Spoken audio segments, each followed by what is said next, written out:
Ассаламу алейкум, урматтуу мекендештер, урматтуу жердештер. Баарыңыздарды жаңы жылыңыздар менен куттуктаймын. Жаңы жыл жакшылыктардын жылы болсун. Андан тышкары айтып кетчү нерсе, соц тармактарда будуң чаң болуп атыптыр. 1 январдан баштап 15 январга чейин нелегал деген рейд өтүп атат, сактангылады. Бул чындыкка дал келбейт, урматтуу мекендештер. Нелегал деген рейд эмес, антитеррор деген рейд өтүп атат. Бул антитеррор рейди болсо жылына бир нече жолу жылда өтүп турат. Муну кээде биз билебиз, кээде билбей деле калабыз. Бул мигранттарга эч кандай тиешеси жок. Чоң майрам күндөрү, чоң көп элдер чогулган күндөрү атайын кызматкерлер ушундай рейд өткөрүп турат.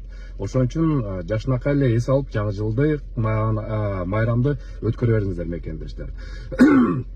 Андан тышкары мекендештер айтып кетчү нерсе, Сахарованы метасвидетельство жана дактилоскопияны өтө элек мекендештер сөзсүз түрдө 10 январга чейин ошону өтүп коюңуздар. Сахарова бул эмгек мигранттарга гана тиешелүү. Кичинекей балдарга жана ата-энелерге, кара кишилерге, эгерде алар эмгек мигранттары болбосо, анда аяктан Сахаровдон өтпөйт, алар болсо Москва жергесине өтөт мекендештер.